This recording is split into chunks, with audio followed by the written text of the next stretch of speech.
Survivor's ready. Go! Travis spoken. Boston Rob and Amber are gonna do it. This is a business trip, as I like to say. You Brad Culpepper. I'm tired of you and the fucking chicken. You can call me the puppet master. They can be my little puppets. It's not like you make me feel the devil here. You get to milk your own milk, I guess. We got enough rocks here, too. We could build a pretty decent shelter just using rocks. I'm supposed to talk loud.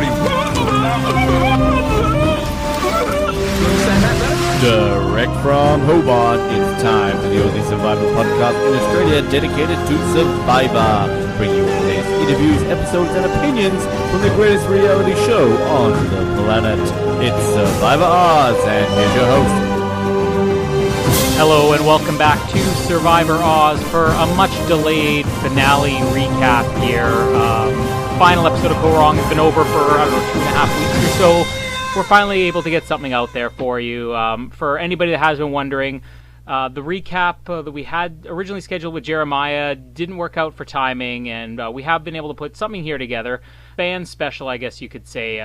We have 3 fans who are going to be joining us on the show today and giving us their thoughts on the finale, just sort of one after the other. And this is what happens when you're trying to schedule with people who have different schedules than you do. And as I've mentioned in past episodes, my wife and I have a newborn baby that's only a month old, and he was born really in only the last 2 weeks of the show, and that's made things difficult for scheduling. So unfortunately, we weren't able to get out a contestant recap, but in the meantime, we did think this would be a fun thing to do. We've been trying to get some fans on throughout the season. We're going to bring you here 3 fans giving their thoughts on the Kaoh Rong finale. This is our fan special recap. All right, so our first guest here on our fan episode is a fan who's appeared on our show before, maybe a couple of weeks ago or earlier in the season. We have Chris Rosenzik here, who you were on an Oztopsy or an Ozlit show. How many weeks ago was that? 3 weeks ago. It feels forever. I mean, I was there. It's proof. Yeah. It's on the podcast. Yeah, you can go back over and listen to it again if you want to get some of his other opinions. But maybe just a quick refresher. Let us know how you found just the season as a whole.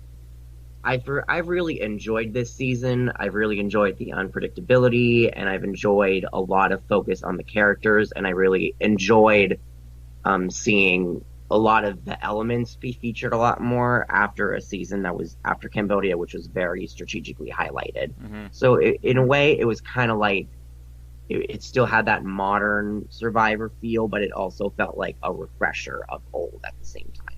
So I was very satisfied with the season.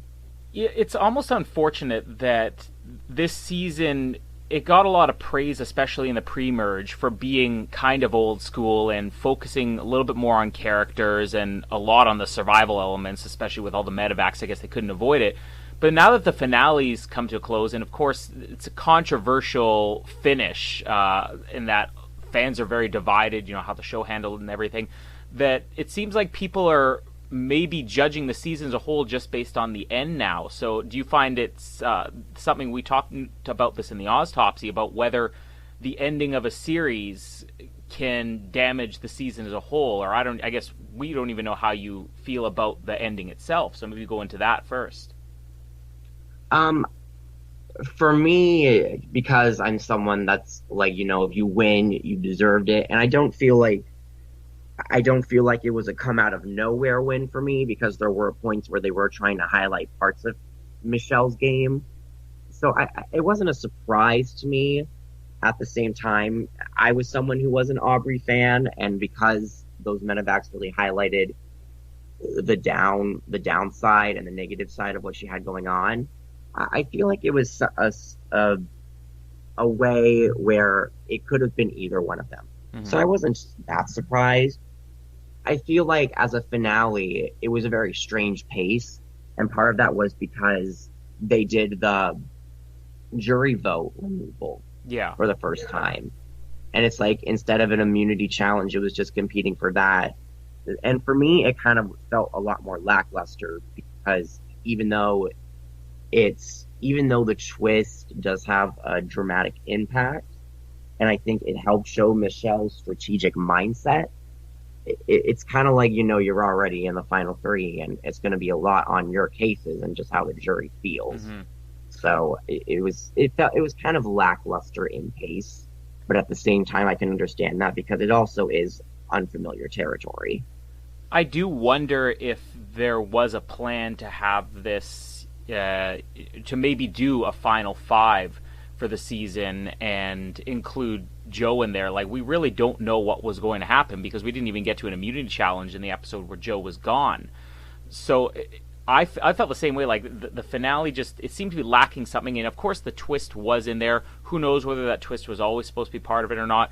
It seems kind of odd that we had only a 7-person jury in the end. That we have this final three. I mean, do you think that this was always the plan, or did they kind of have to make it up as they went along due to the medevacs and everything? I'm assuming they did have to make it up as they go along. I mean, Jeff Probst did say that they had wanted to do the jury twist for a while.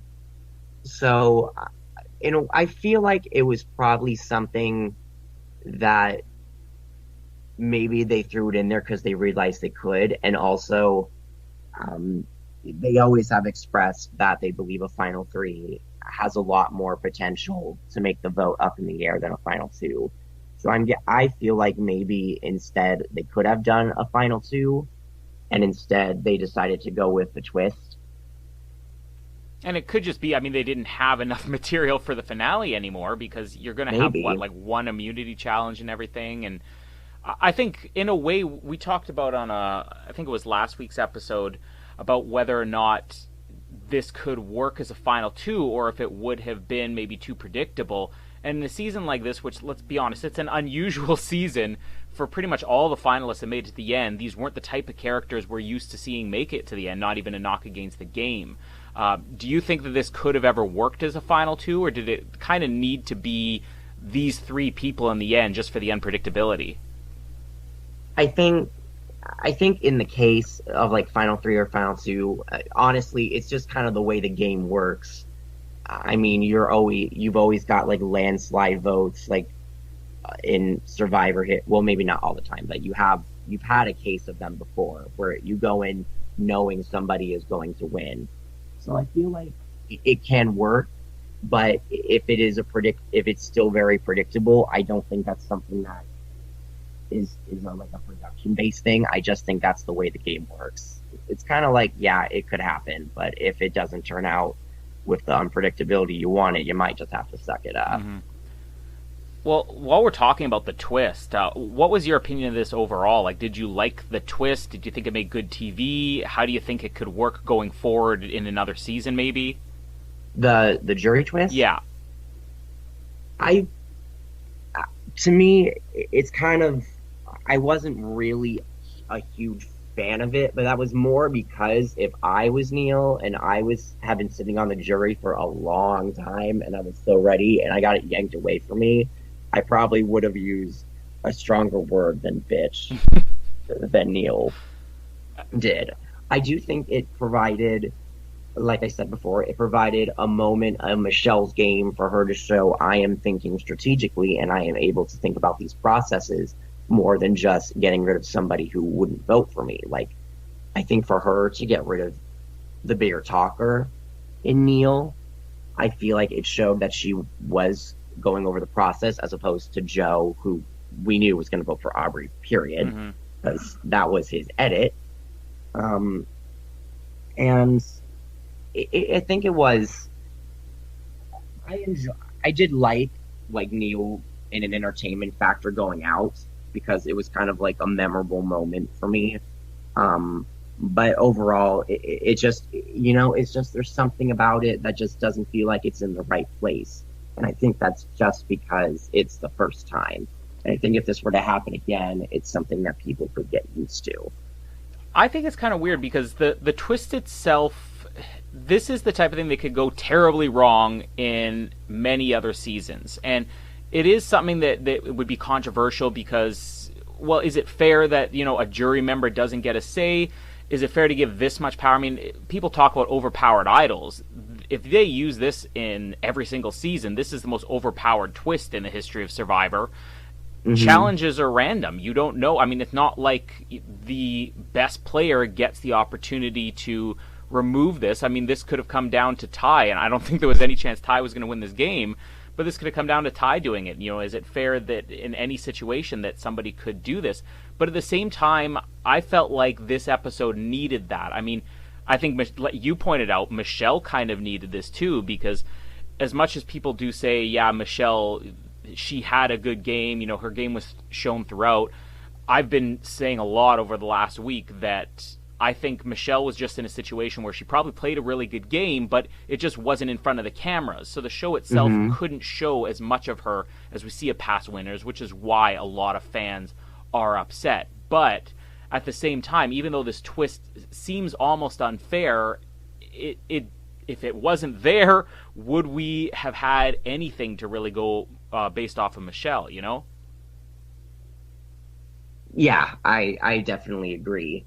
And I think at the same time, going through like the Jury Speaks videos, I do feel like she was already in a social position where people still were in favor of her. I just think it was kind of like, for me, it was like an icing on the cake kind of thing, where it helped her case. But I do think that she already had some relationships going on, or at least maybe some a lack of respect for the other two that I think was going on in her favor.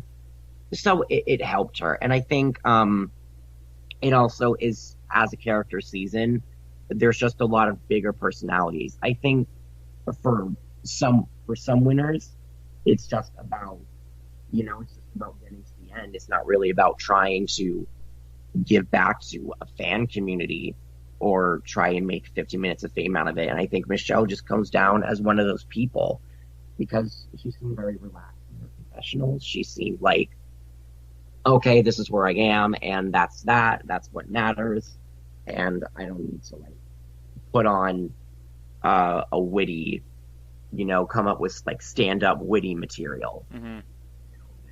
Like with Aubrey, she was she played a very good game, and she was always like game savvy and game bot in the time. But I always was starting to like look wherever she took a moment with Jeff Probst to make an analogy or a metaphor, because Jeff always digs that stuff, and you see his dimples go like in a 360. So I was definitely noticing that was something that Aubrey was really grasping at whenever she would, and maybe that would just be her personality. I'm not trying to say that she's like grasper or anything. I was just noticing that was something that Aubrey was doing, and I think that got her a lot of attention. And then you have someone like Michelle, who really wasn't putting in a lot of these witty moments, but she was just kind of going along with her game. I think the more time passes, I think this is a season that's going to come down to people having to understand the difference between what makes for good TV and what makes a good player, because you brought up Michelle's social game, and I don't think anybody can argue Michelle had a fantastic social game. She couldn't have won these votes as much as she did. You know, it's a pretty big majority she had if she didn't have that good social game. But the other side of that is the issue with a social game is that people always talk about, well, this person's a great social player, but as viewers, we're never really going to see the social side of the game, because the social side is, do you have good relationships with these people? Do you have nice conversations with them? I mean, this is a show that's about drama. It's about fighting. It's about competition. Social part of the game will probably never actually make it to air. At least 99% of it we'll probably never see.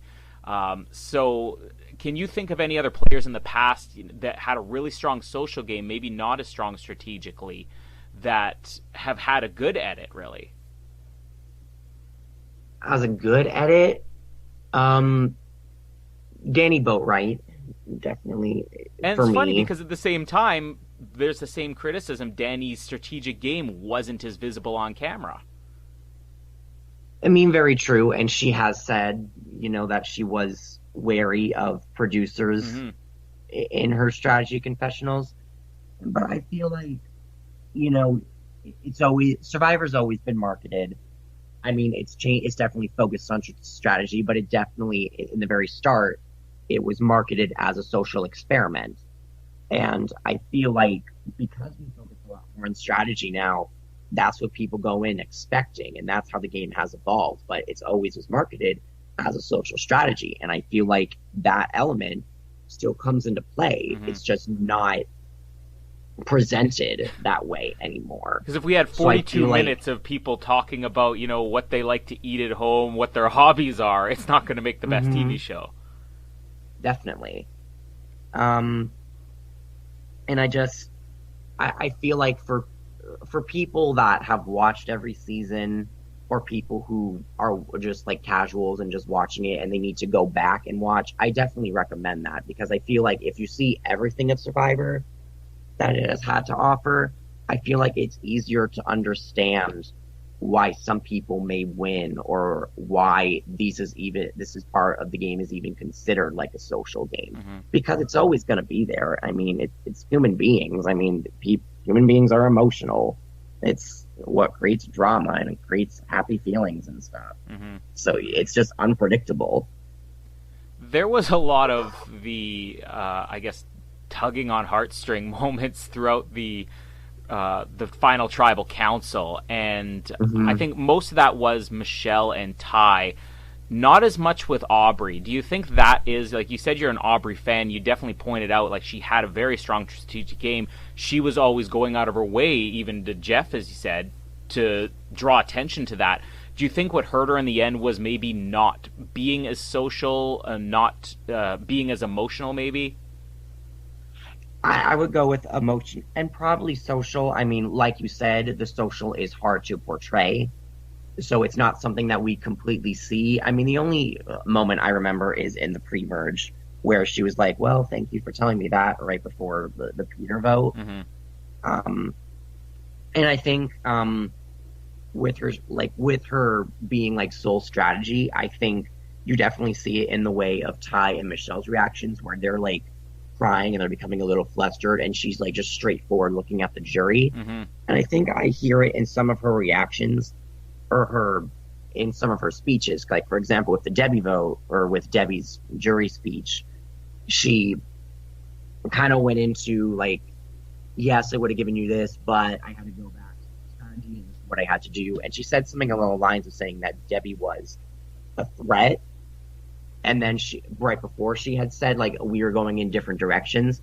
And I feel like when you say something like someone's a threat, or when you're talking to Scott and you're saying, oh, I just think like with your background, it kind of sounded like she was appealing to kind of a textbook type of response, as opposed to kind of just feeling like you should do this, you should vote for me because of what I did, as opposed to what you are.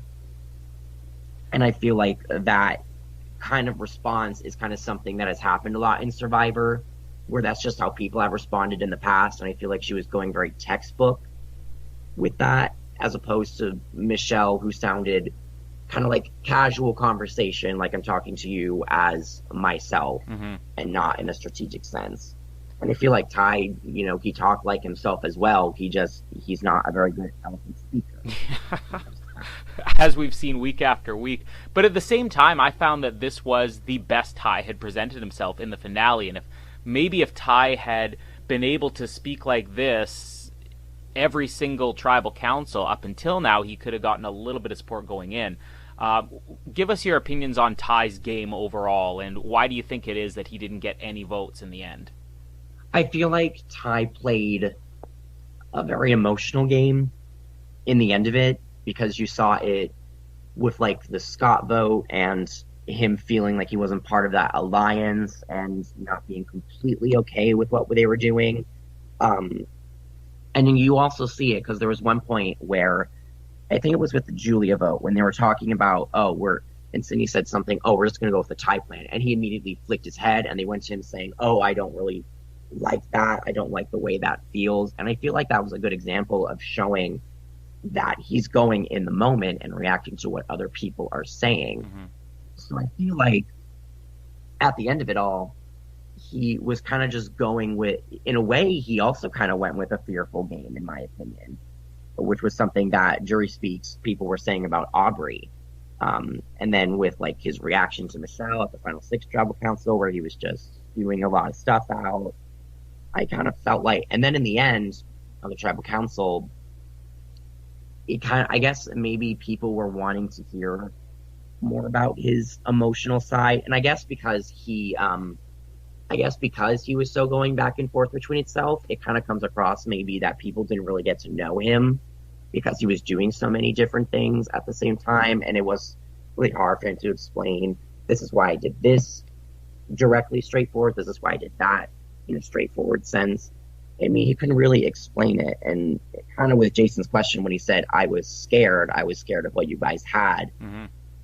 I feel like that's the kind of response where you need to really go into depth. This is exactly why I was scared of you, because your relationship had this and that, and maybe I felt like you had him earlier, so I felt like I was always going to be a third in command. I felt like there was so much more that could have been fleshed out of that, and I feel like it was kind of like trying to say I was scared, and the word scared is supposed to be very resonant and impactful, and it's supposed to have a lot of meaning behind it, but it really didn't in Ty's case.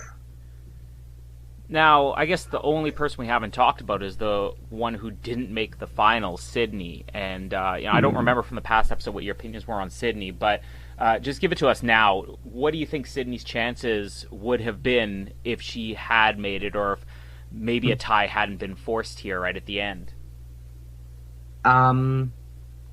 Assuming the vote had gone that way and Aubrey had gone home, I think she would have had a pretty good chance. I mean, I don't picture like the Julia. Well, okay, maybe it wasn't. I mean, if I can't picture Jason, Julia, or Scott voting, then it's pretty slim. Mm-hmm. So maybe not. But I definitely think she would have had a shot. Especially when you have like Neil. Okay, so Neil's gone. And definitely when you have Joe's vote up in the air, because I feel like she's a very good speaker. Yeah. And I feel like it definitely depends on how she says why she did what she did. I feel like with her saying, like, I needed to position myself in certain ways and I need to go with alliances that were definitely going to be loyal to me.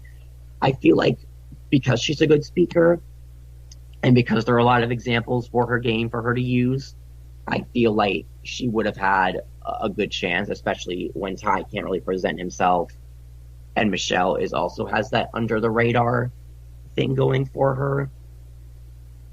Because I think in Sydney's case, she could say, I had this from the beginning because I was on a tribe that was failing miserably, whereas Michelle had 22 days to herself. Mm-hmm. So I had to hustle from the very start. And then I had to go through the switch, and then I was behind Nick Blindside, and Aubrey...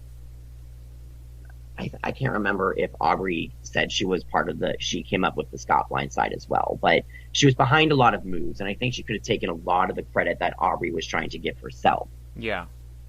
And overall, I'm really happy that she made it as far as she did, because when I first saw her and I saw like, oh, she was a bodybuilder, I was like, oh, great, someone who is a physical threat that's probably going to be taken out in the pre-merge. Mm-hmm. And she really did a good job of positioning herself and showing that strategic side that is really needed in modern Survivor these days. So she really and she's a really good looking person too. So I feel like she really embodied the brain, brawn, beauty all in one. Yeah, she was the one who would fit on any tribe, I think, in this season. Yeah, definitely. I think another thing that I've brought up, and just quickly give me a yes or no if you agree on this opinion. I've been mentioning for weeks that I think, especially because of her physicality, and the fact that we haven't seen her be that dominant in challenges, that maybe she was trying not to win so many challenges as to not draw attention to herself come the merge. Do you think that might be the case? I don't really picture that she was trying to... I didn't really see her trying to throw any challenges, because I think there were a few that she was really in it to win it, and that she was really trying. So I don't think she was, but I'm sure she considered it. I mean, especially if you see Ty, the fact that Ty was going out of his way when he didn't have to win just to make a case for himself, and that made him a huge threat. I would think, if I were playing the game, I would think, okay, well, I don't want to be this guy, you know? Let's just quickly talk about the reunion here. Not that there's that much to talk about. Give us your review. Are the reunions getting worse? Was this an improvement? What did you think of it? I think... I don't think Jeff was prepared for Sia. No. Like, so I feel like that does kind of put in.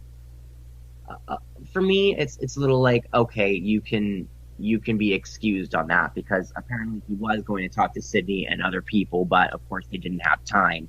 I mean, it was memorable, and I always is something that like grasps my attention, like what is going on. Mm-hmm. But it was just a lot of in between. Like, let's hear from the contestants. Like Drew Carey, I was okay with because they were having a Price is Right episode with Survivors, and they needed to do that, and it was only like 30 seconds or something. And I could kind of picture them talking to Joe, the doctor, because, of the whole season itself, even though Joe didn't really have too much to say that he already had said in other episodes. It was just like, hey, Sia, because I haven't really associated many like high profile celebrities with Survivor in the past, other than like Tyler Perry. Yeah. So it's like for Sia to randomly show up, who's apparently good friends with John Cochran and Jeff Probst, and it's just like, by the way, I'm really good friends. I'm going to hand over $100,000 to Ty in total. So now we have the explanation as to why both her and Cochran appeared randomly on this reunion episode. Probst's friends showing up. Yeah, I was like, okay, because it was something so unexpected, but it's like, it's happening. You just kind of have to go with it. But overall, I wish there was a lot more talking to all contestants, especially pre-merge, because I feel like with so much unpredictability and so many big moments, they definitely could have gone into like, Jenny, how's your ear? Even though it's been like a year. Yeah.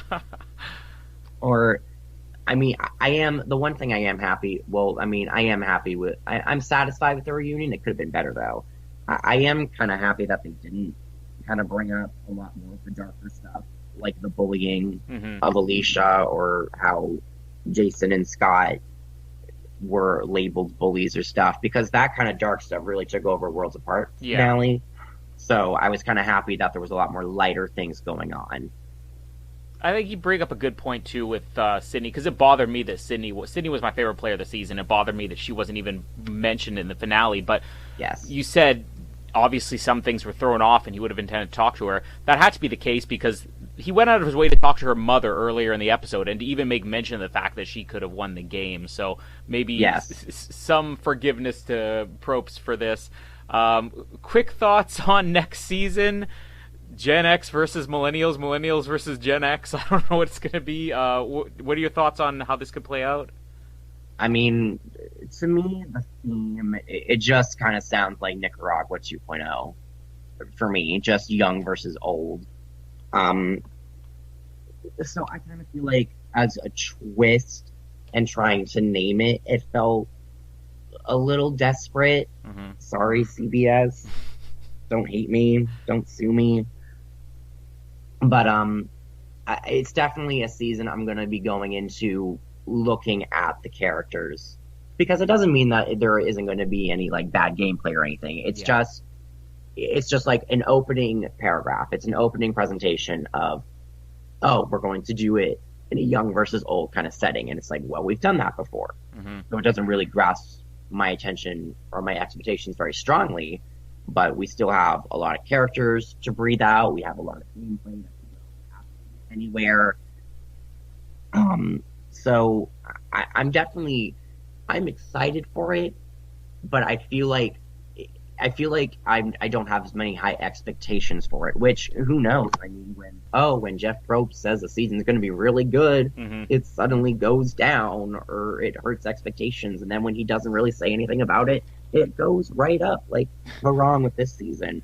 So I feel like when he was saying, oh, we've got a really good season going on, it kind of is like, okay, I guess my expectations might be a little lower, but I'm still very excited for it overall. And most of it is because it's like, it's young versus old again.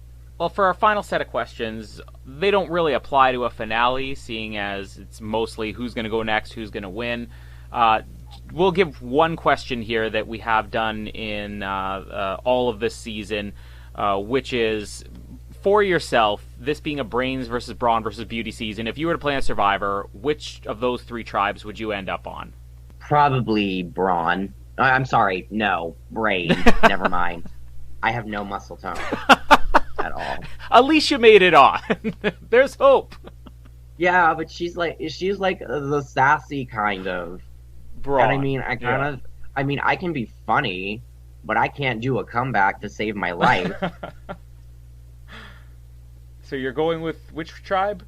I'm going with brain by default. Brain by default, okay. Now, the bonus question we've had all season on these recaps, it applies to survivors based on their original season, but seeing as you weren't on original season, we'll just let you label this season. So, on this season, who is the ultimate brain, who is the ultimate brawn, and who is the ultimate beauty? Ultimate brain, to me, is Aubrey. Ultimate brawn, what I want to do is I want to point out one of each and then just say Sydney is all 3. So we might as well not label her with one. Yeah. So it's like Aubrey's the brain. Out of the I guess ultimate brawn, maybe Jason. You know what? No, I'm going to say Sydney's ultimate brawn because, I mean, she's the most... Okay. She's the most brawn and the most brain and the most beauty. I'm just going to put her for all 3. Nice. That probably would have been my default answer, too. Yeah. Well, thanks again for coming on the show for a second time this season, Chris. And we put it out at the beginning of the season that we wanted to get some fans involved in the episodes, and you were one of the ones we were able to work out as far as scheduling goes, and we were able to work it out to have you on this last episode to recap. And I guess, final thought on the season, where does it rank for you? For me, it kind of ranks top 15, maybe not top 10. Pretty good season. I would put it up there. I'm good. I'm satisfied. I loved it. I would watch it again on a rewatch anytime. Not that I already do with other seasons. Have you started your Kaoh rewatch already? I have not yet, but I have, and I need to pick up on again. I have gotten through the pre-merge of Redemption Island, which I said on the first time I was here. I said I had never watched it because I was scared to, and I was kind of thinking, maybe as a Survivor fan, I should probably just do it for the fan side of me. And yeah, it's not changing my opinion, but at least I can actually say I can talk about my opinion on other contestants from that season now. Yes. And at least I can officially say fairly I'm not a huge fan of it because I've watched it. I watched the season once, didn't care for it, rewatched it once, I'll probably never rewatch it again, but I believe it's worth it simply for one of my all-time favorite contestants, Stephanie Valencia. So, can you give us an opinion on Stephanie before you go, just for my sake? I felt really bad for her because I felt like she did have some games. She did have a good sense of what strategically needs to be done and how she has to relate to people in the end. Well, I mean, she figured that out in the later side. I think earlier she was too attached to Russell and she was not really having a forced social game. So at part of the time, it is kind of on her because she didn't really integrate herself with other people. But at the same time, she was playing with people that were thinking, let's just do big moves for big moves. So I feel like she just really didn't have a lot handed to her. And I wish she had gone farther because I think she would have just given no fucks at all about the game by that. Mm-hmm. So I wish she made it further, and watching it, I wish she had made it onto Cambodia, because I thought, she would have just given it that lot of spice. Fun fact, by the way, I did not vote for Jeremy on Second Chances, so I have no idea where that season would have gone if he had not gotten on. Mm-hmm. Maybe one day we'll have you on for the fan recap of Redemption Island in Cambodia, and we can cover it further, but thanks for joining us for this final episode here. Of course. Thank you for having me.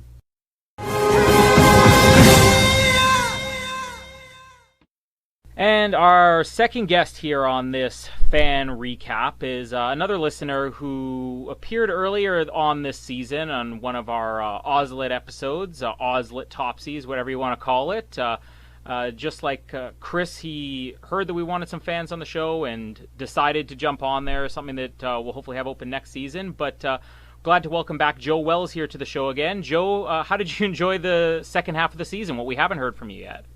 I really enjoyed it. I thought it was a fun. Well, the season as a whole, I felt like was more about the characters and the people in the show. I didn't really particularly think there was a ton of strategy, which was kind of nice because I think it was the season before was which one was that? The Favorites or Cambodia? No? Yeah, Second Chance. Yeah.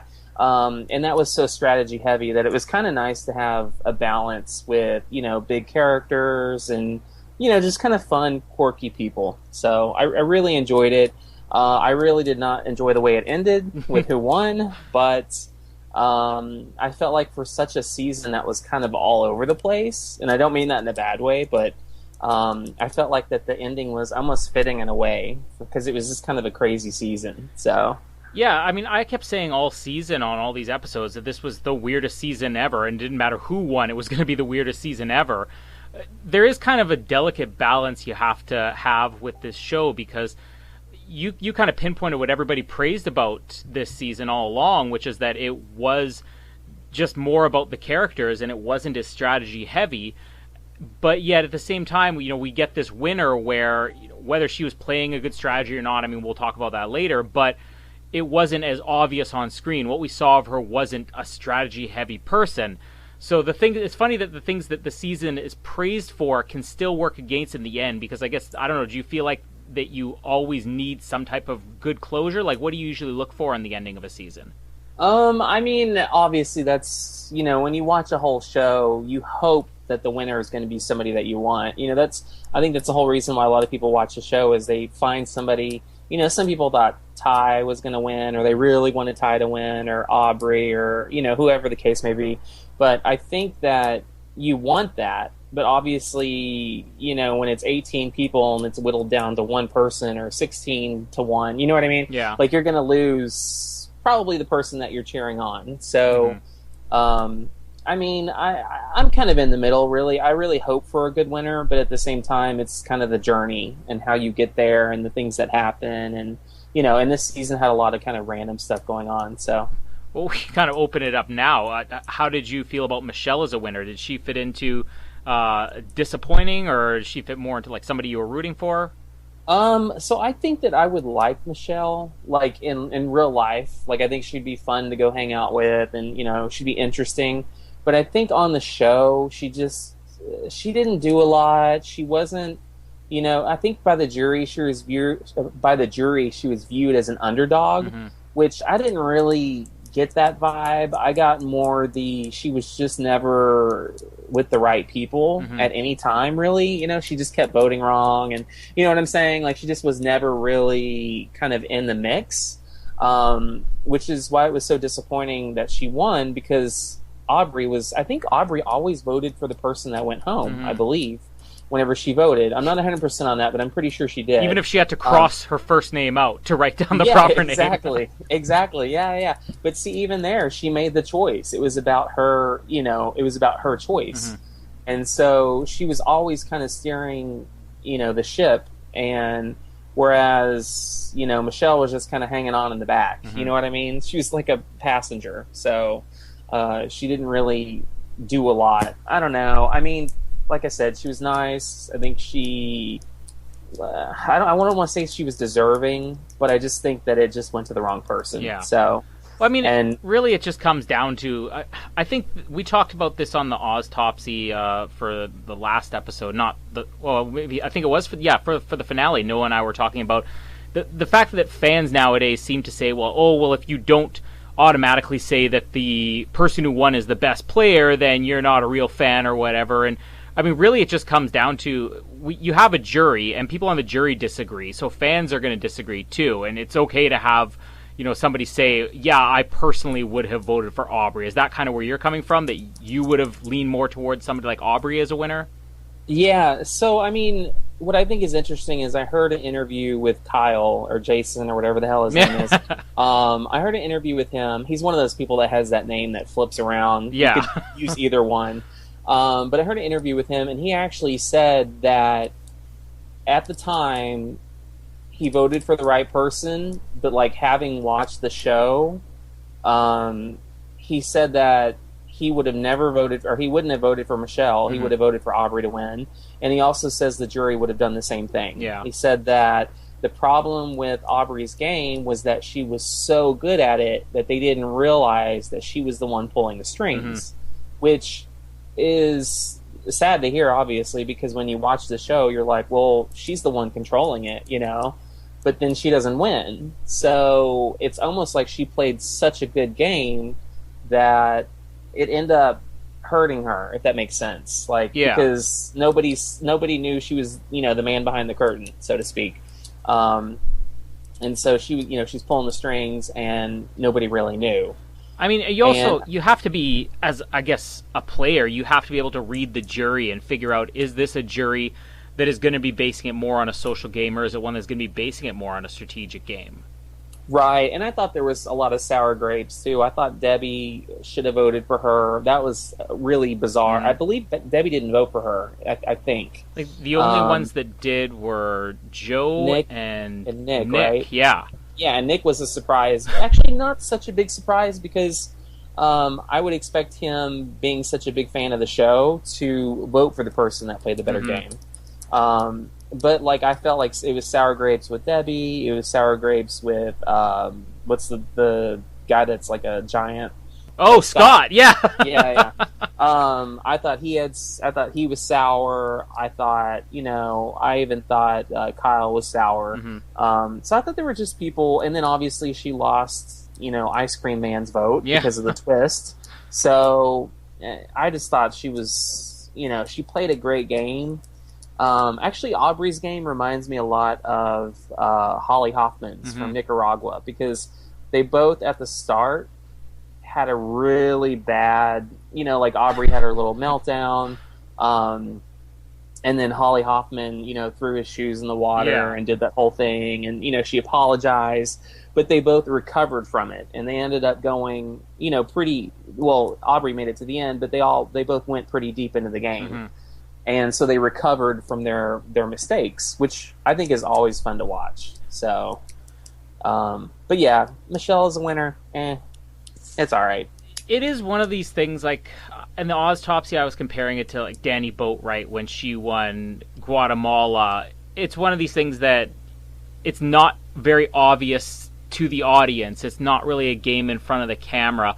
But it's funny because you basically said the same thing, you know, about Aubrey. I guess the opposite thing about Aubrey, that Aubrey's game was very obvious to the audience. But the problem was it wasn't obvious to the players. And I mean, again, if this is a game where you have to be able to read your jury, I think that's Aubrey's biggest flaw, is that she never really quite got the social game. You can go all the way back to when they wanted to do that. I brought this up several times. When they wanted to do the vote out on Peter. And she was approached about it, and she ended up going along with it, but the way that she handled them when they approached her gave them the impression, she's not really interested in going along with this. And do you think that Aubrey had a flaw in her social game along the way? Yeah, I think, I think too, she struggled with voting like certain people out, and, but then at the same time, she would say, well, you can't be emotional. I think she was talking about Debbie when she said, you're using your emotions. You're not, she said it in a confessional. She said something like, you're using your emotions. You're not using your logic. Yeah. And so I think she was kind of battling with herself as far as emotion and also, using logic and things like that. But she didn't do nearly as bad as somebody like, say, Ty, who was really obvious that he was kind of all over the place. So... it could have. That's probably one of her flaws for sure. But I think for producers, she was gold as far as her confessionals, her storyline, and that's the interesting thing about it, is that she was edited as because I called it earlier on. I was like, oh, she's going to win, or she has a really great edit, and whereas Michelle just didn't have a good edit. I mean, she felt like she was unnaturally thrown into the episodes.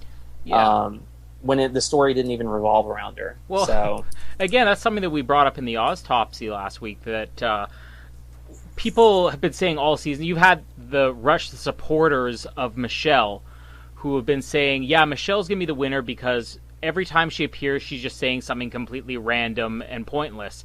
And that was their logic. And all season we were laughing at that. But now that the season's kind of come to a close, we've seen that where all of those things we saw along the way, just the random moments about Michelle, it probably was because they just didn't have anything else. And again, my opinion is it's not necessarily that Michelle didn't play a game that was worthy of showing anything else, but that, maybe like somebody like Danny Boatwright, it just wasn't there in front of the cameras. Do you think a player like Michelle, who, even though there's a lot of supporters of her out there, I mean, I don't think anybody's going to say that she's the most memorable character we've ever seen. Is there ever a chance of somebody like Michelle coming back? We have all these ideas for winter seasons, and even right now there's talk of a future season. There's some winners that are going to be coming back, and you get somebody like Vesepia, who I'm a huge Vesepia fan, but nobody ever throws Vesepia's name out there. Nobody ever throws Danny's name out there, or when they are thrown out there, they're never cast, because the idea is, well, they weren't making a big impression on the show. Do you think that there's a chance that somebody like Michelle could ever come back based just on her as a character? I could never see that. If they brought back Michelle, it would have to be, like you said, something like a winners thing. Mm-hmm. And the only reason why I would see Michelle being back is because they didn't have the winners that they wanted. They can't fill their quota. Exactly. And they're like, okay, well, let's just throw her in there. Mm-hmm. I mean, she fulfills the, pretty young girl, mm-hmm. That little slot. So, I mean, yeah. And I remember Vesepia. That season, I wanted Kathy to win, but and Kathy was the original Aubrey too. The meltdown day one. She's another one. Yeah, she's another one that was interesting. Where she had, I'm trying to think of any guys that have done that though, that have had a meltdown early on and then they came back and made it to the end. I can't think of any for some reason, but for some reason they're all females. I don't know why. But yeah, I remember Vesepia. Would Vesepia come back? I would doubt that they would bring her back because she's another one. I mean, I kind of liked her, but I still like Kathy more. Yeah. Whereas I rank Michelle in like the bottom 7 winners, like with Judd and Natalie White, I think that was her name. Please, Fabio. Who was the other person? There was another person that I don't like, but you know what I mean. Like I would rank her towards the very bottom. So now. Let's talk about Ty as a character, too, because I think there's no question if Aubrey was the player that the fans got behind the most for her gameplay, Ty was the character that got the audience behind him that so much. With Ty in the game and Ty as a character, can you separate the two? Like, are you a fan of one and not of the other? Or are you a fan of both, not of either? Well, I live near I live in LA, which you can fly up to San Francisco. It's like a 45-minute flight. I've seen many Thais, many types of kind of like how Ty is. So I don't know that I would be, like, if I was out there with him, I don't know that I would be that impressed or that, like, oh my God, you're amazing, or, you know what I mean? Because I've kind of seen it before. He would just be another person out there to me. But I felt like his problem was he was too nice for the game. Some people go into the game and they, a good example is, God, what was her name? She was the actress from The Facts of Life. Oh, Lisa Whelchel, yeah. Yeah, she's a great example. She's a Thai. She's the exact same where she struggled with the game, although I thought she played a better game than him, but she struggled with the game. She had problems making decisions when it came to voting certain people out. But then at the same time, she would make moves where you felt like you weren't, like, if you were a player out there, you weren't expecting her to come for you, and she would, get you out. So I think people, when that kind of stuff happens, it hurts them even more because they're not expecting it from you because you're nice, you're sweet, you come off as unassuming, and then all of a sudden, they're out of the game. So, I don't know. Like, I would expect that from an Aubrey, but from a Ty, like, to betray you, I think would be even worse. Well, it's funny because I've never thought of that comparison, but that is probably the best comparison I've ever heard for somebody like Ty, which is, he was the Lisa of this season. I think what it really comes down to, you said Lisa played a better game, and even though I think she started playing the game very late, that's a criticism people have, I would probably agree. I think it was, I can't remember who it was in the jury in this episode that pointed out that whereas Michelle's game improved as they went along, that Ty's really diminished. Right. I think there was a point where it wasn't unusual at all to think that Ty could have won the game. Ty was doing really well, especially after, turning on Scott and Jason. And then it all just crumbled. And it's funny because we went from Ty being, the guy that was like almost a lock to win after Debbie left. And I remember on our site, somebody basically pointed out that this is the order of people's chances of winning. And they said, Aubrey, Sydney, Michelle, Mark the Chicken, then Ty. Like, he had less chance than anybody else. Yeah. Do you think there's anything Ty could have done differently that could have won him even a single vote in this game? Oh God, maybe if he had taken the two guys with him to the end, Scott and Jason, or whatever his name is. Yeah. Maybe if he had taken the two of them, he would have had a shot. But the problem is, and I think they had said it earlier on in the game, that they would vote out Ty before they got to the final three. Mm-hmm. So, I mean, he would have to win against people that were unlikable, whereas he is very likable. You know what I mean? It would have to be that opposite. Mm-hmm. Like, that's why I think, like, if you look at Russell and Natalie, Russell played such a dirty game, and then Natalie played this sweet, unassuming, you know what I mean? They were exact opposites. Yeah. So I think as the jury was like, we hate him, and so we might as well go with the person that's nice. Mm-hmm. So, yeah, I think he would have to go against somebody like that. I don't know. If it were a final two, he would have got murdered by Aubrey. There would have been a bunch of people that would have won over him. So maybe if he had gone against Alicia, that would have been Well, that would have been a great final two. Yeah, Alicia and like Scott or something like that. He could have won. He would have never won against. I don't think he could have won against Sydney. I don't see that happening. Mm-hmm. I don't see him. Just don't see him winning. So let's talk really quickly about the twist here.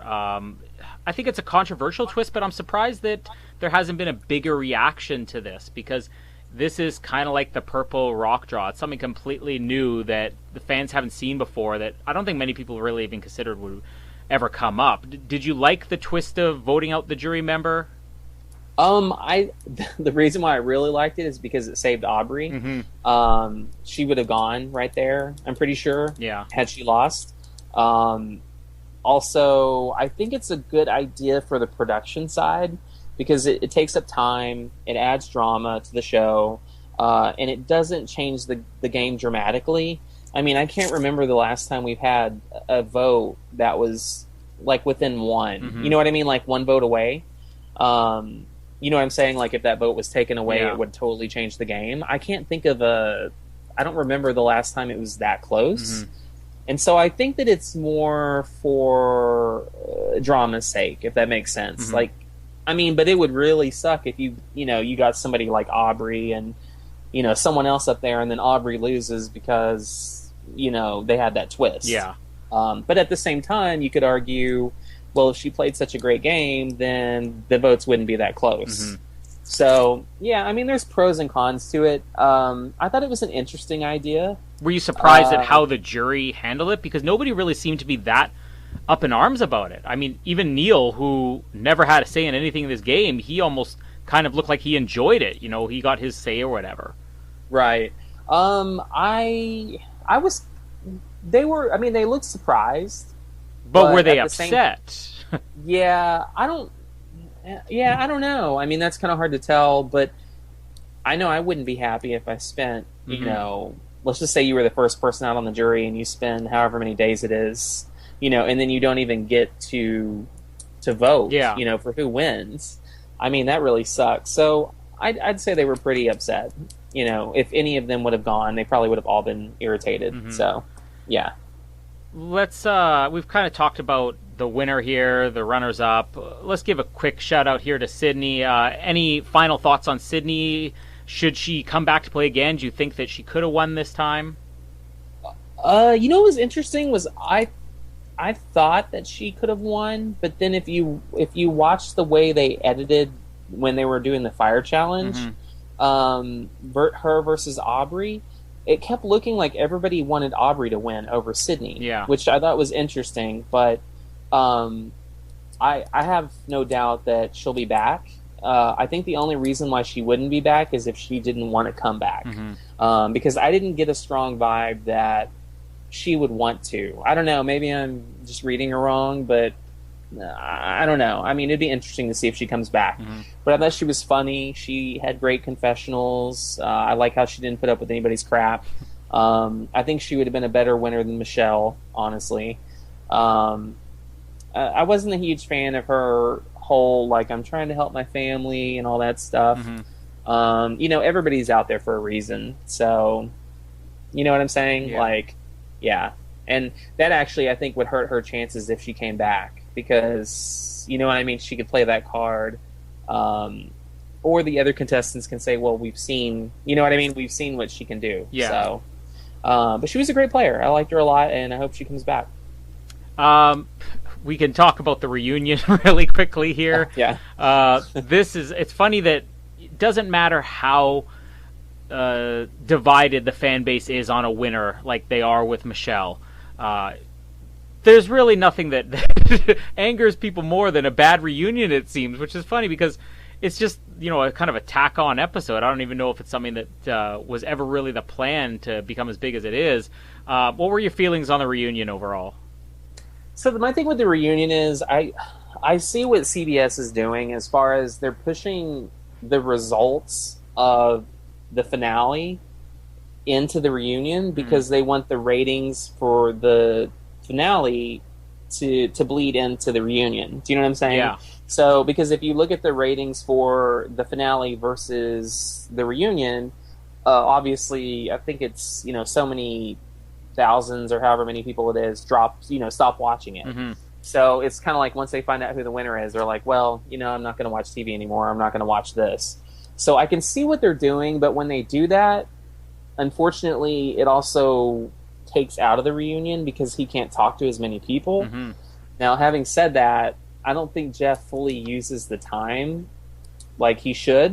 There was no reason to talk to Caleb. We already know Caleb's alive. You know what I mean? Like, there was some things in there. And the thing is, too, and I know they talk to them about this because I've worked in reality TV, and I know they tell people this. Like, producers will tell you not to be so wordy. You know, like, just get to the point, say what you need to say, and that's what makes good sound bites. And so you get somebody like Ty, and you keep asking him questions, and, you know, English isn't his first language. And there were times in there where I was like, is he ever going to shut up? You know what I mean? Like, this just keeps going on and on and on. But at the same time, I'm a big Sia fan, so I thought that was funny. It went on way too long, though. It should have been just a short little, hey, I'm going to give you money, and, you know, that's that. But it seemed like it went on for forever. So he should have talked to Sydney. That was a mistake. He talked to Sydney's mom and not Sydney. yeah, he talked to her mom and not her. He should have talked... Well, I actually was glad he didn't talk to Alicia, because I think that would have dragged out. So, yeah, I mean, it was an alright finale. It was okay. With the Sia thing, it's funny because I think a lot of people really didn't like that segment, because it did go on a long time, but it is funny you pointed out, like, people don't tune in for finales usually, or once they have the results are done. And I think it's been obvious pretty much since the show started, they want to reveal those results after that, you know, final hour has started. But this episode was even more. It's funny because I didn't even, you know, make the connection of why they would have it. I think it was 10-15 minutes into the finale by the time the finale really started. And then you take the Sia thing in there. I mean, yeah, you know, is it something that everybody's going to want to watch for 5 minutes or whatever, or, you know, 10 minutes, however long it went on for? But it's probably the thing that's going to show up on YouTube the next day. So, I mean, you might be onto something, just the idea that they're looking for new ideas to keep people tuned into the finale. Right. Yeah, you know, the interesting thing is I saw that Sia was in the green room. But what I saw that as was that she was just talking to the contestants. Yeah. Because she's actually, I've heard she's a huge fan of the show. Just, I think she said even on the show she's a huge fan. But what I'm curious about, and I don't think that he knew. I actually don't think that Jeff knew that she was going to come up on the stage because she kind of knocked him off of his game. If you notice, he was apologizing for it. Yeah, he seemed like he was, and even after he was like, okay, I don't know how to go to, should I go to Brig? Should I go to Drew Carey? What should I do? Yeah. And so I think that was genuine, which was kind of interesting to see because I feel like he is very much the type of person that wants to control the boat, and she threw him off course. Yeah. It totally threw him off his game, which I thought was kind of funny, but at the same time, it took up too much time on the reunion. So. Really quickly, just your opinion on the next season, Gen X versus Millennials or Millennials versus Gen X, whatever it is. Do you like it? Anything positive to say? I think the name is terrible. I was actually looking the other day. I was like, which one am I?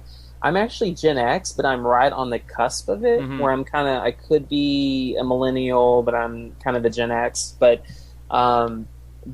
I think the name is terrible. I think they should have called it like something like Survivor Generations, or you know what I mean? There could have been another name for it if they were going to do it. But I mean, essentially, this is, I hate to keep talking about Nicaragua, but it sounds like a Nicaragua because wasn't that old versus young? Yeah, that was the old versus young one. Yeah, and once again, like Nicaragua, Survivor Kaoh Rong had a terrible winner, and I thought he was a terrible winner. I thought Judd was a terrible winner. But yeah, so the name of it's terrible. I've actually looked up some of the contestants, and so far I'm not wild about the older contestants. I don't know why, just nothing there is like really exciting me. But I don't want to judge them until I actually see their videos, so we'll see. I don't know, I'm not... And Fiji, that was a terrible season for me, so... What's really funny here is that we do these episodes, we record them several days apart.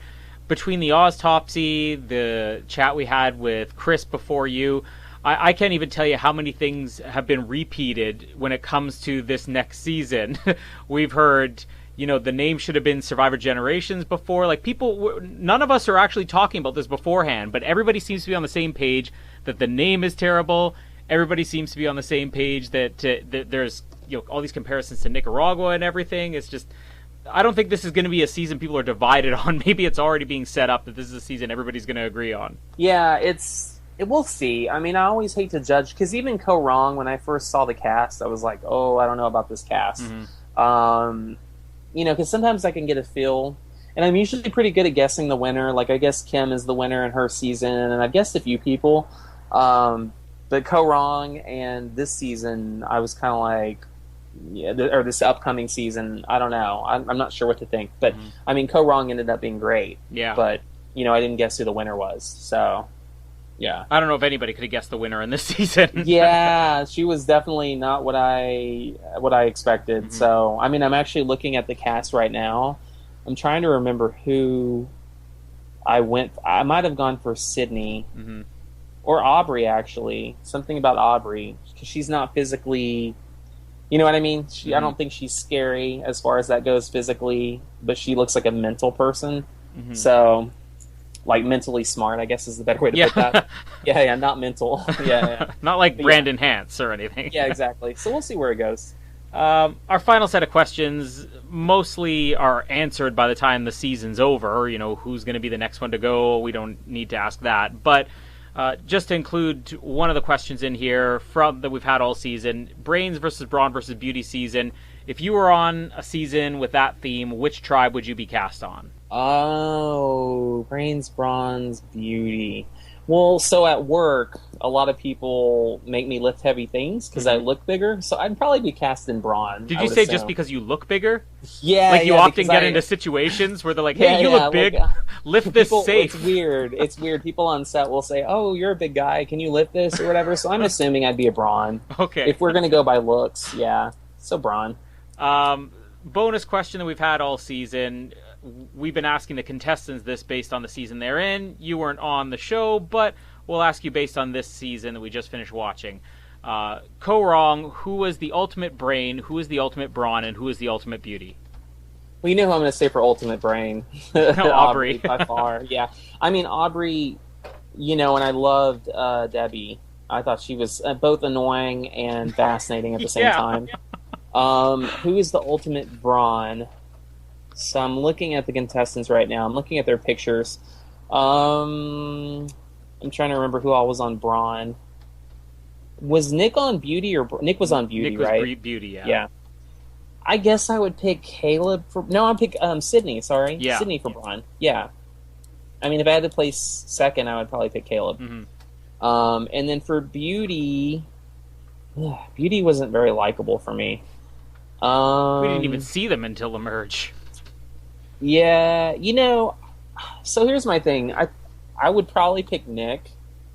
I felt like Nick was playing a character out there. I think that if you got Nick away from the camera, like if it were a game where there were no cameras and there were no, like acting and stuff like that, I think he would be an interesting one to watch in the game. So I'll just pick Nick. All right. So based on your opinion, the ultimate brain, Aubrey, the ultimate brawn, Sydney, the ultimate beauty, Nick. Exactly. And imagine if it had come down to that as the final three. Yeah, that would have been an interesting mix. Because I just think it would be all over the place, actually, because they're all so different. Yeah. Yeah, that'd been a good one. Well, I guess, do you have any final thoughts on the season as a whole? Where would you kind of rank it among all of the seasons you've seen? Overall final review? Yeah, I like to watch the season over again. I haven't had a chance, I haven't had time, but I usually like to watch the season over again just to kind of put it together, because I feel like if you watch, an episode, you take a week, you watch another episode, there's those gaps in between. And you don't quite get the flow of the show that you would if you watched it all together. But if I ranked it, I would say, so there's been, 32 seasons? I'd rank it, for me, top 15, maybe top 12. That's about the common answer we get, too. So Yeah, I thought it was a fun season. I mean, it wasn't anything spectacular. It was just the people were memorable. You know what I mean? Even the ones that you hated were memorable. Yeah. So, I mean, the least memorable person was probably Joe. So, I'm looking at the cast right now. I mean, you had Jen, who had a bug in her ear, and she freaked out. And you had Caleb, who got medevaced, and Sydney, And, you just have all these characters. Darnell was funny. I wish Darnell had gone further. I thought that would have been great. Yeah, so, you had a lot of good characters. I thought the males in this season were not anywhere nearly as good as the females.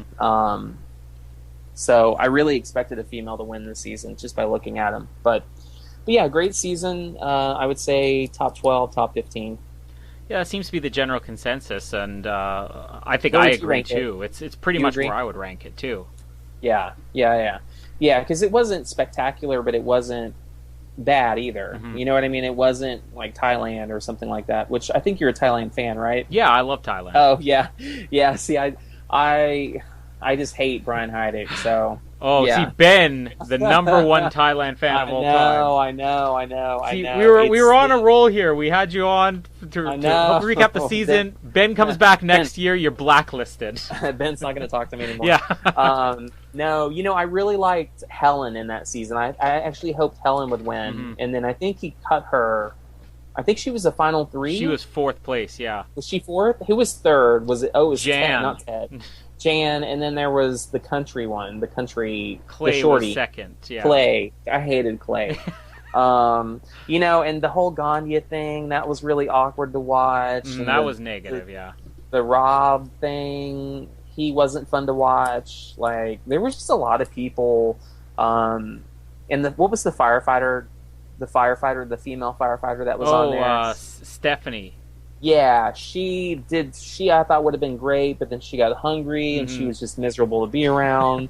Same with Jed. I think Jed just got hungry and was just miserable. So I don't know. I just thought that the casting was all off on that one. But again, what's funny is that these things are not done at the same day or whatever. We talked to Chris earlier, and somehow we ended up finishing off the discussion talking about Redemption Island. Now we're finishing off talking about Thailand. So Thailand, yeah. There's some about fans that just want to voice their complaints about the hated season. Yeah, but you know what? I feel like it's, as stupid as this sounds, I think the hated seasons are the seasons that people enjoy the least, make you enjoy the ones that are so much better. Oh, yeah. You know what I mean? Like, because you can kind of say, oh, okay, well, I've seen this happen and it's not good, but then I've had this and it's so much better. So, you know what I mean? I think it's just ups your enjoyment of other seasons. Yeah. So, yeah, absolutely.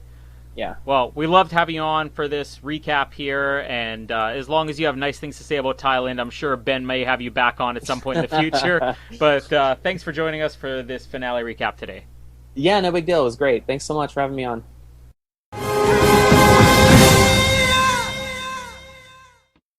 And we're wrapping up this finale recap, this first ever fan recap, whatever you want to call it, with probably one of our most loyal listeners on Survivor Oz. And I don't know if she's ever appeared on an episode audibly before, but you'd probably know her best from all of the live Oztopsies, at least in the chat section of it. But I don't know if we are welcoming her for the first time today, but we are welcoming for this last third of the recap here our longtime listener, Catherine Neen. Thanks for being on the show today. Thanks for having me, Colin. It's great, finally, to speak to you in person rather than just over Twitter or... Yeah, you're the weekly Twitter conversation starter on the show. Yeah, I've loved interacting with you guys because I don't have anyone in real life to talk Survivor with. The two guys in the office who watch Survivor are regularly weeks behind, and so it kills me sometimes, on Friday morning getting in there and they haven't watched what's happened the night before. You engage us, you come on for all the live episodes so that there's somebody to debate with or yell at or whatever it is, whatever opinions you want to get out that week. Yeah, you guys copped the brunt of my Aubrey outrage. I don't know if have you actually ever appeared on an episode? I think I've rung in once, but it was foolishly not long after I had my tonsils out. So I don't think I sounded the best. But no, otherwise just on Facebook and Twitter a bit, just back and forward with you guys. Anybody who's followed us on Twitter or read any of the comments on our site or anything like that probably knows you're a little bit of an Aubrey fan. Yes. But why don't you just start off by explaining why you loved Aubrey so much this season, and also even just give us our overall take on her game this season and in the finale as well. I think I really started identifying with Aubrey in that first episode when she got to the beach and just went, oh my god, it's real. What's happening? And she had the complete meltdown. For me, that was great because I was like, yeah, I would do that. And then she got herself together and, got herself into the game and I thought played a really great strategic game. Yes, there was a lot of, wishy-washiness or she couldn't make decisions. But again, that's me. I really identified with that. And I found her progression through the game really, really interesting. And at one point, I said to the people in my office, oh yeah, I'm like Aubrey. If Aubrey can win the game, I can win the game. If I ever went on, and they laughed at the thought of me on an island. But I just thought, the way she played the game, yes, people talk about her game, talk about Michelle being so good socially, and by implication talking about Aubrey being bad socially. I don't think she was. She was awkward, but that doesn't mean she was bad socially, because you could see that with her interactions with people that, like Sydney, that she was laughing at her goofy jokes. And in-game, Nick was saying how he'd prefer to play with Aubrey if she was on his side of the numbers. I think watching her progression from this person who just broke down first day and found it difficult to make decisions to this person at the end who was controlling the game, and the way she controlled or got Ty onto her side, she was the Ty whisperer, was just fantastic. The Ty whisperer, yeah. Which, in all fairness, it's not like it takes a lot to manipulate Ty, but I think Aubrey probably had the best control over him, or at least was the most aware of how to control Ty throughout the game. Absolutely. he just kept coming back to her. You know, she kept being able to talk him down or talk him back over to her side, and no one else was really able to do that. I just thought, yeah, she played a really, really great game. Most people thought that Aubrey had not the clear winners at it, but I think of anybody this season had the closest thing to a winners at it. You kind of said that you liked Aubrey because in a way they showed those more negative parts of her personality, or I guess things that she struggled with more.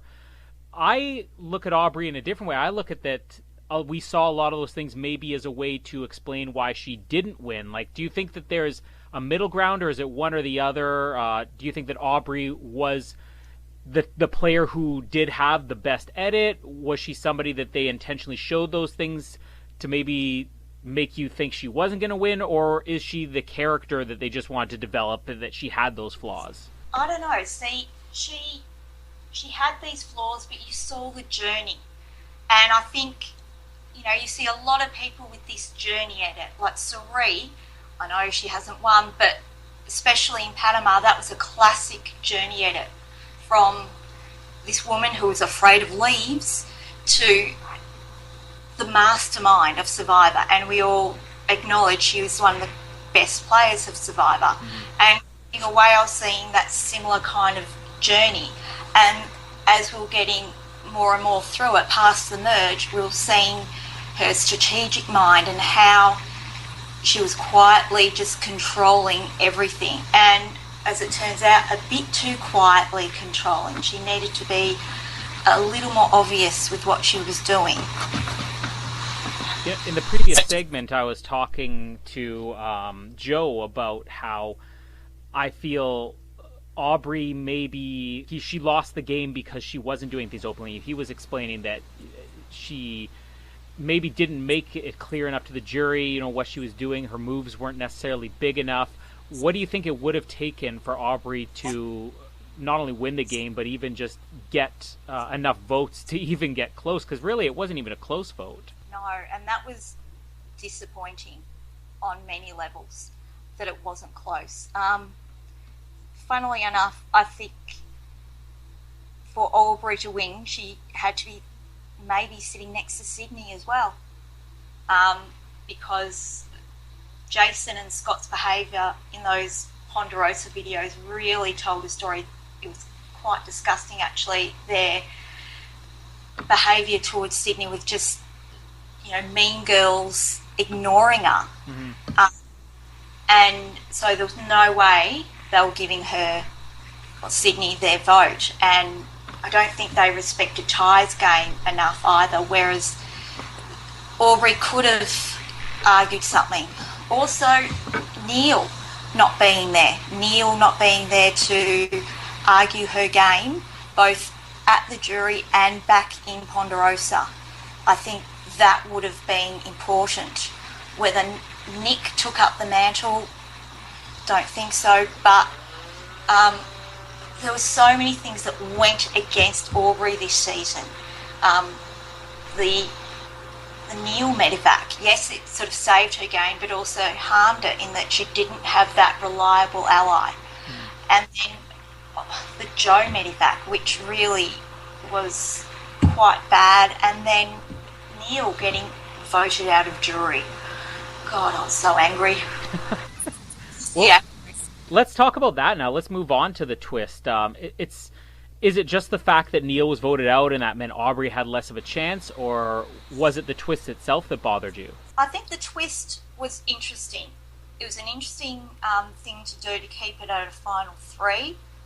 Mind you, I don't see the problem with having a final two occasionally.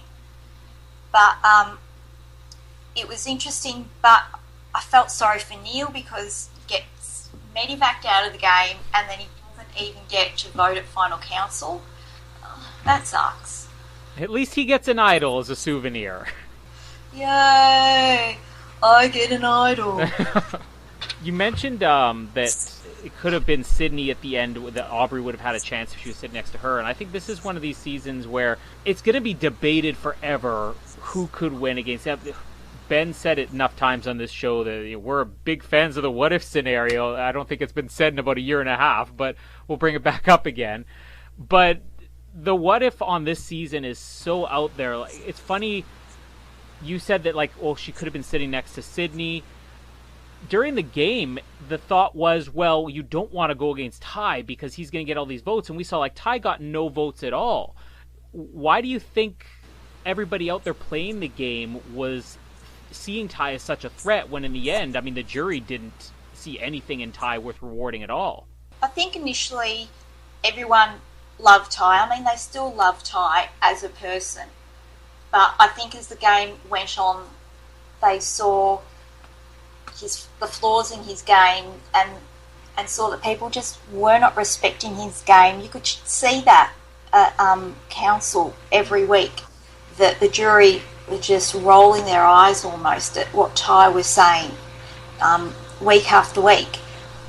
And so you could sense that shift of, well, we don't want to say that we lost to Ty. And I think that's a big thing the jury has to contend with, that they don't want to give someone $1 million. They're just mad that they've lost the game, but they have to be content with saying, so-and-so beat me. And I really am surprised the jury are happy with the idea that Michelle beat them. And I think that's what I am, in a way, still struggling to understand, how these quote-unquote players can be happy with Michelle win. I will come out and admit it, and now people are going to switch off. I don't like Michelle. Michelle annoyed me from the start. She's the type of character that frustrates me. I think the pretty girl aspect of it does annoy me. So, yes, I never really liked Michelle. But, again, I didn't see anything that would make anyone say, yeah, I'm proud. I'm not too unhappy to say Michelle beat me. Really? Do you think Scott's happy to say that? Mm-hmm. Funny, because I'm gonna, to the listeners, it's gonna sound like I'm repeating myself, but these being recorded a few days apart, I feel like just bringing it up every single time. Michelle is a character that I didn't like as a character, just because I don't think we saw a lot of her, but I think I give her a little bit more credit because I feel like whatever game she was playing just wasn't there out front of the cameras, and this is what I've said on all three of these segments, that maybe her game just wasn't something that they could use. It was a Danny Boatwright game. It just wasn't there to edit together in the end. Because to me it felt like everything we saw Michelle came just in the last 2 episodes. I know everybody likes to say, oh, there was this moment early on, there was this moment early on. I feel like Michelle was completely out of the game the whole time. And Noah and I on the Oztopsy went into quite a bit of ranting about, some of the credit Michelle's being given for things that I don't think really occurred. But do you see anything prior to the last 2 episodes? Like, do you see maybe that this was a scramble? Like, I just want somebody to validate my opinion here, that the last 2 episodes just became, well, let's show Michelle and only Michelle, especially in the finale. Like, nobody else did anything there. It did look like that, because even the Julia vote out, which I've heard people give Michelle credit for, Michelle has take credit for. She was crying when she was voting Michelle out, or when Julia got voted out. That's not the look of someone who came up with the idea and orchestrated it. That's someone who was forced to go along with it. So I don't see anything she did other than keep her head down, which, yes, is a good under-the-radar game. And she kept her head down. She was friendly with people. Yes, these are both good aspects of the game.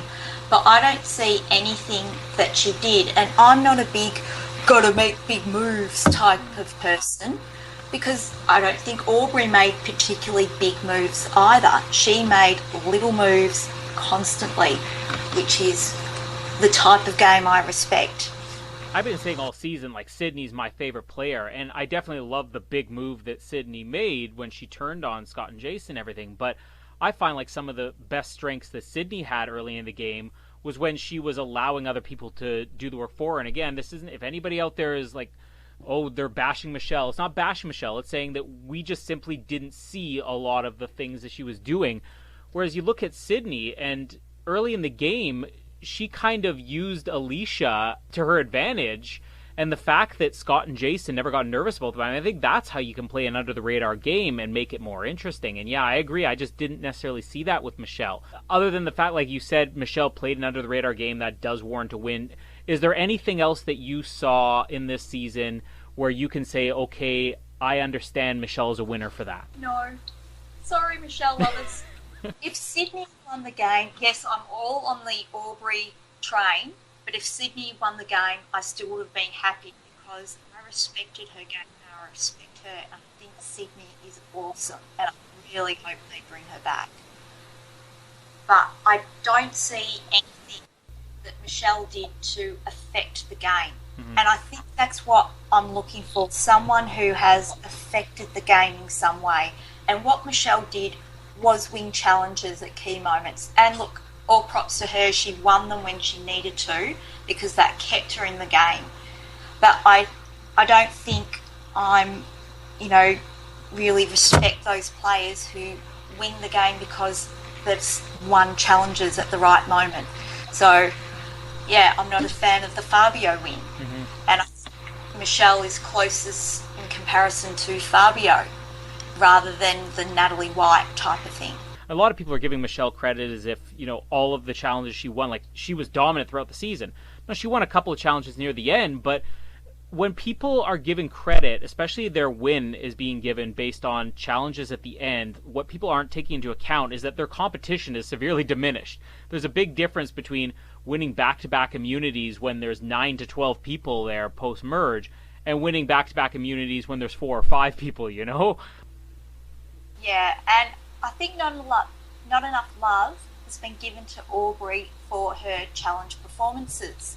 I think she's really consistent in both the tribe stage and the individual stage throughout the challenges, and she really brought it week after week. This pasty white girl. Again, I'm identifying with her. This pasty white girl.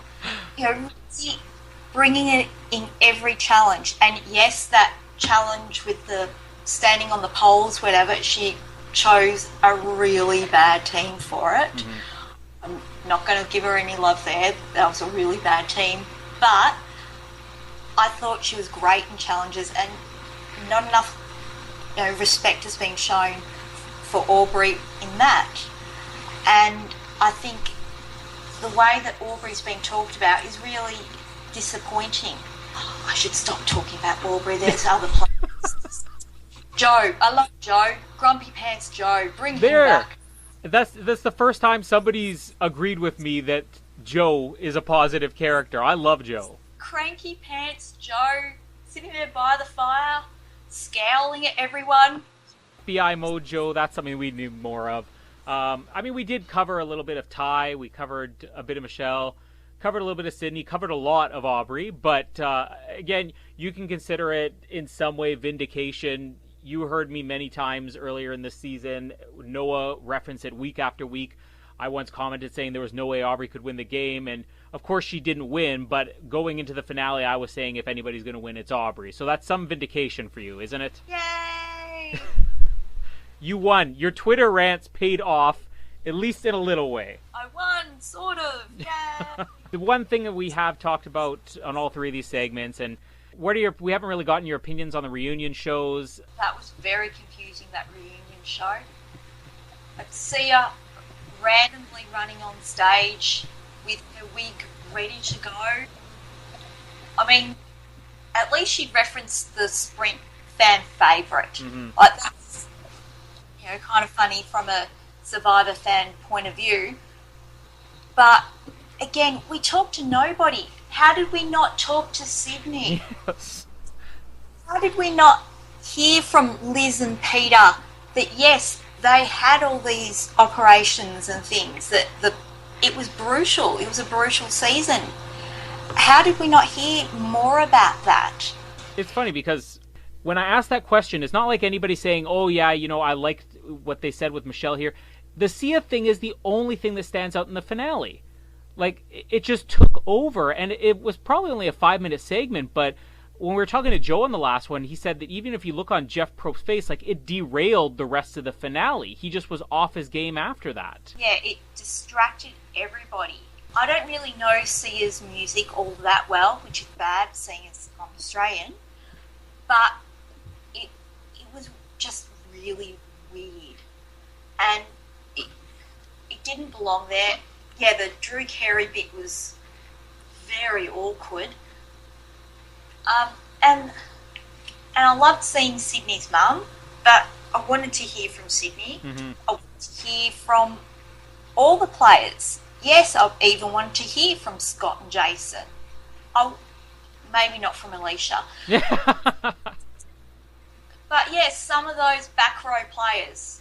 Why didn't we at least hear what you're doing now, like we usually do? And I think it was pretty disappointing. And it's the type of thing, that reunion show also felt very short. They could have actually had it a bit longer. I checked the counter on my recording as it was going, and I think it was 10 to 15 minutes into the episode before the reunion show started, which is even more confusing because we already said this finale was just let's throw as much Michelle stuff in there as possible. You didn't have anybody voted out, really. You had a bunch of challenges that were all the same. There wasn't that much to tell in this. The episode could have been pulled back easily an extra 10, 15 minutes. Yeah, very easily. They could have got rid of that let's vote a jury member out challenge and just gone to the final three. You know, it just ate up time that they could have devoted to more tribal council or more of the reunion.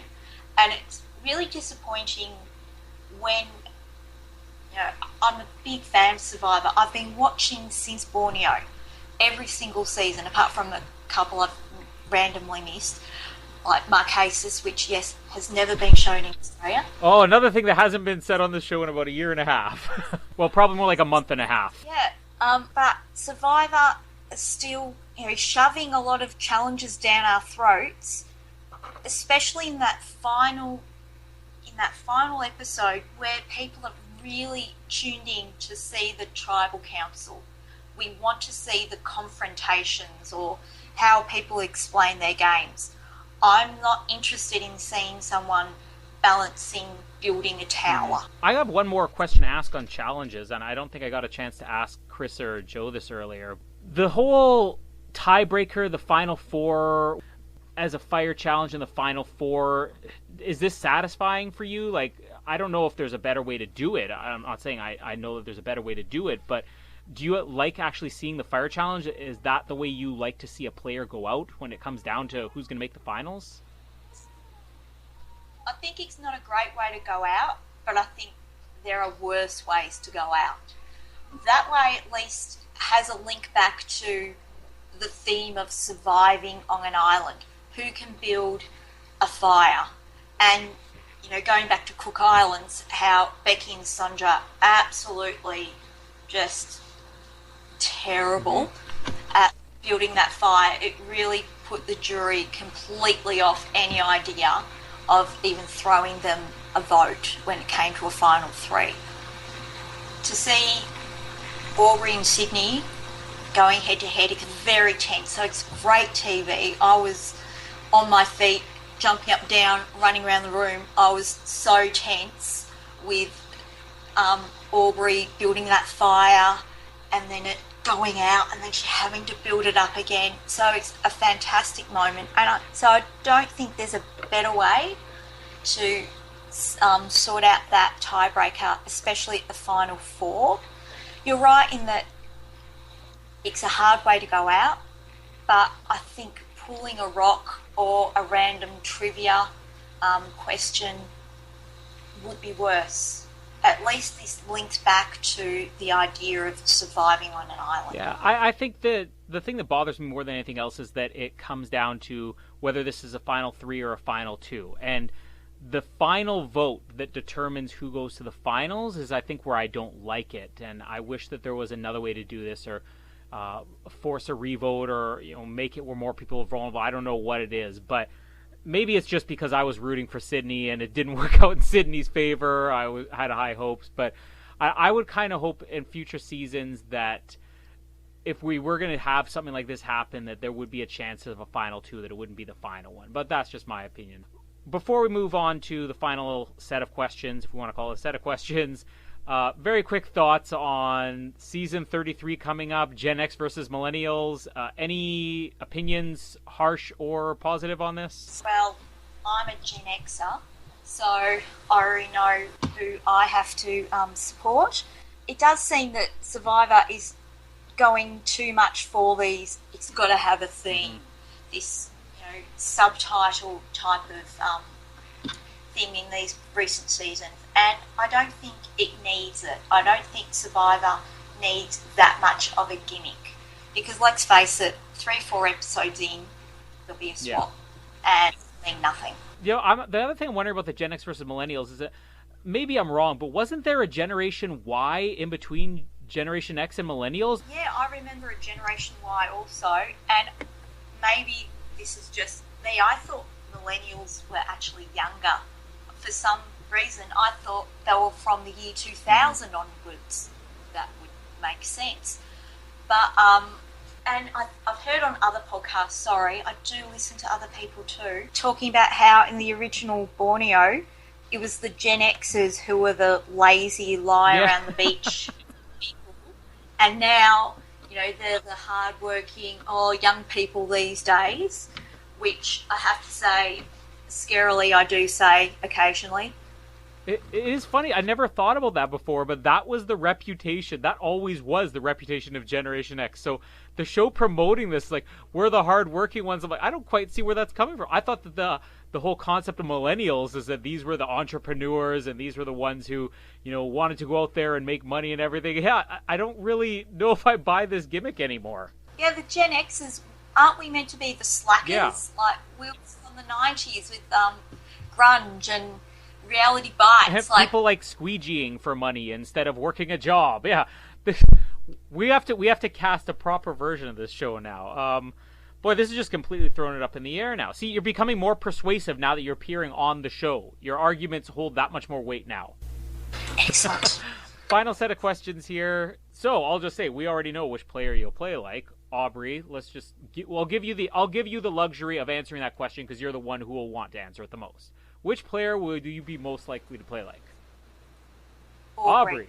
Absolutely. Big surprise. And it's not Scott and it's not Jason. There's another surprise. So, real questions here. Which tribe, if this were Brains versus Brawn versus Beauty, which tribe would you be cast on if you were on the show? I would be Brains because, as I say, I'm a nerdy girl I'm a maths teacher. I did engineering at university. I'm a Star Wars fan. Of course they're going to put me on the Brains tribe. You are Aubrey. You basically summed it up. Yes. Yes. So the bonus question, again, you weren't on a season, so we'll ask it just about this one. We're at the end of the season, so who was the ultimate Brain, who was the ultimate Brawn, and who was the ultimate Beauty? I mean, if I say Aubrey's the ultimate Brain, everyone's just going to laugh and point at me. But you don't have to watch them point, because it's through the computer screen, so that lets you off the hook if you want to answer. Excellent. Yes, Aubrey. Aubrey was the ultimate Brain because I think she used every part of her brain, the social part, the strategic part, and the part that helps you do challenges. Ultimate Brawn, Sydney. Sydney was just fantastic. I thought she was really strong, powerful, both in the physical sense, but as a really great female role model. Don't check me, boo. She was not going to be talked down to by anyone and wasn't going to step down. So I thought she was great. Ultimate Beauty. I'm actually going to say Julia here. I thought, she was trying to play a middle game and she was only, 18, 19? If she'd been out there when she was 24, 25, I think she'd be an interesting player to watch. And surprisingly, of you know, most people on the beauty cast, I'd like to see her back, but not yet. Give her a few years to mature that little bit, and she could be interesting. Yeah, it's funny because Julia was another one of those players that I was very critical about because we didn't see a lot of her. But when we did see her, when they needed the 2 episodes to explain why she was getting booted, I actually really liked Julia. So I would like to see Julia back above pretty much all the beauties. Yeah, in a way I'd like to not see Nick again, but I'd like to hear more from Nick. I thought he was an interesting choice for the beauty tribe. There's a lot of players on this season actually who I'd like to hear more from because I thought it was a really well cast season. I have to give a lot of props to, Survivor casting once again.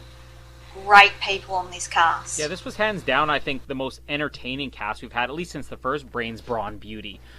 I guess final question, overall, where do you rank this season among the history of Survivor? It's not bottom 10. I think the pre-merge was so much fun. Post-merge, I can see arguments as to why it slipped down a little bit. There were some little bit of predictable episodes and predictable, not boring, but yeah, you can see that happening. So I definitely put it around that 12 to 10 type of mark, maybe. I don't know. I have to sit down and actually do a proper ranking. Are you talking top 12 to 10 or bottom 12 to 10? Top. See, that's probably the highest we've had it ranked, but I will say everybody who's ranked this season, including me and Noah on these episodes, has ranked it basically in the same spot, meaning top half but not quite top 10. So this may be for a season that ended on so many people having different opinions on who won or what makes a worthy winner. It seems like everybody is completely in agreement that the season ranks about the same, and I think that's fitting. It's a season that people can agree on, at least. Yeah. Although I'm so biased that if Albury had won, man. Top 5 season instantly. Yep. I probably rank Cook Islands higher than a lot of people because I love Yule. I think Yule is a great player, and I just love watching him play. And so I think I am very biased by the players I like, and if they win, man, I rank that high. It is funny that on all 3 of these segments we've had here, we've ended up talking about maybe not so popular season. They were flat out. With you, you're saying you like Cook Islands. It's one of my least favorite seasons. So I'll just still say fittingly, we have somehow found a way to discuss some of my least favorite seasons on the end of all these without it being scripted. Ooh, victory for me. Victory. Well, yeah, so it was good to have you on the show here and helping us round out this fan recap. We had to get at least one Australian on. It is an Australian podcast, which nobody would realize this season because I don't know if we've heard any Australian accents in the recaps, at least. Obviously, at some point in the future, if we have an Aubrey appreciation night or something like that, we'll have to have you back on the show. But at the very least, we can read you on Twitter and giving all the opinions on Facebook to us, and as well, Double Oz 7, you're a listener of that, and maybe one day our upcoming Star Wars podcast, if it ever gets off the ground, we'll hear a lot from you on that as well. I have a lot of opinions on various things, but I have no one to tell them to, unfortunately. So I'll be looking forward to the new season of Survivor coming up in Australia anyway. So that'll be interesting to watch how Australia does Survivor. If it's any better than the first one, you mean? It's got to be. The new season, it will be something I'm following. I probably won't be hosting these. I'm hoping not. This is exhausting work, but I will be following it, so we'll definitely get your opinions on that as well. And again, thanks for joining us today. Thanks, Colin. It was great talking to you. And thank you to Joe and Catherine and Chris, all 3 of them, for joining us here on this episode. It unfortunately did take us a while to get this out there, so apologies for the wait, but there still is more to come in the next couple of weeks. The off-season is going to be busy for Survivor Oz. Unfortunately, the Oscars, as we usually have them this time every year, has been delayed, but In the meantime, there is a special episode on Australian Survivor that was recorded last night, and hopefully that should be up in the next few days. So anybody who's excited for Australian Survivor and waiting to hear our opinions on it, that's coming very soon. We also will be continuing on with the Ozlet show during the off-season, and it's kind of going to be a return to what the Oztopsies used to be during off-season, where we're just going to be on every once in a while talking about specific topics. There is an episode that we're planning right now which is going to cover the rumors of seasons 33 and 34 from what we do know of those seasons. If you don't want spoilers, don't tune into it. But look for more episodes on that throughout the summer. Just as we're wrapping up the season here, just want to give a last-minute thank you to all of the recappers we did have on throughout this season. Billy Garcia and Teresa Cooper, who not only came on once, but came on twice this season. Diane Ogden and Ashley Traynor, Nina Acosta, Scout Cloud Lee. I hope I'm not missing anybody there. Dan Foley. I'm missing Dan Foley, the guy who's appeared on so many episodes over the last couple months. But thank you to all of our recappers who were able to join us this season. And again, as well, for the 3 fans who came on. Stay tuned for our episodes that are coming up in the next couple of weeks, as I mentioned. And until next time, we will speak to you on the trains.